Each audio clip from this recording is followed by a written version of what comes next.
What Malcolm Gladwell does is he tells stories, and he is the master storyteller. And in this book, David and Goliath, underdogs, misfits, and the art of battling giants. I'm going to tell you that he regularly, he just throughout the book says, you have giants you are battling. If you battle them on their terms, you lose. But you have ways to overcome what they have. And if you learn that, then you're going to go forward. And so take your handout and turn all the way to page 8. And I'm going to start with some stories, and then we'll work back. So go to page 8, and we start with these stories.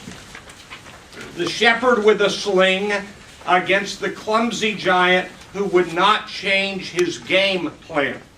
If you know the story of David and Goliath, the story is this giant Philistine was absolutely mocking the other army. And so God was with the other army, but everybody was cowering. David walked up, young shepherd boy, was offended, took him on, but they tried to put a soldier's armor on him. He wouldn't do it.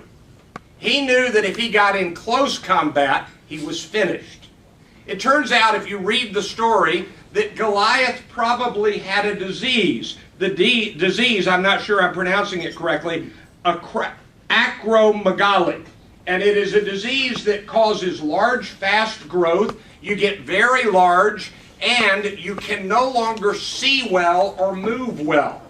Now, don't turn to it, but let me read you a quote in the book. David was a slinger, and slingers beat infantry hands down. Goliath had as much chance against David, as one historian wrote, as any Bronze Age warrior with a sword would have had against an opponent armed with a .45 automatic pistol. This sling and this stone was like a pistol.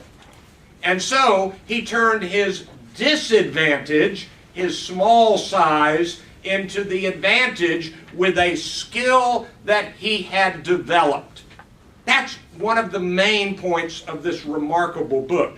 Now, lessons, process matters, what people do in building relationship matters. You've got to make do with what you've got. If you were in my class, I'd tell you to circle that.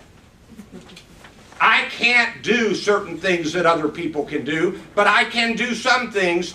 It's the old argument of build on your strengths. If you can't read, but you're a good listener, listen well. Develop that.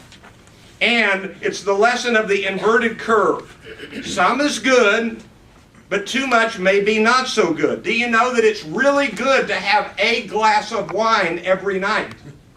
It's really not good to have 3 glasses of wine every night.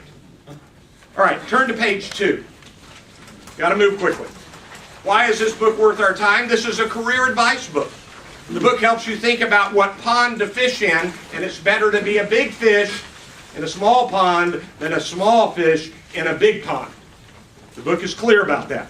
This is a turning disadvantages into advantages book. You do have a disadvantage or two. Everyone does. This book helps you think about ways you have turned your disadvantage into an advantage and how to do so even more effectively, including and especially how to turn great setbacks into advantages. It'll help you think about how to use what you have rather than long for what you don't have.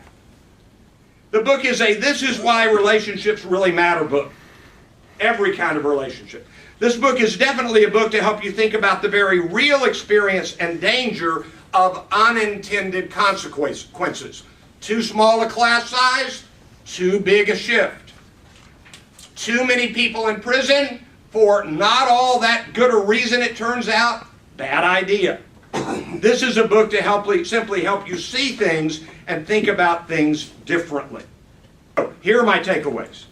Number 1, identify your own disadvantages. Read stories of those with similar disadvantages who turned them into advantages. Read and learn and copy. Number 5, choose your pond wisely.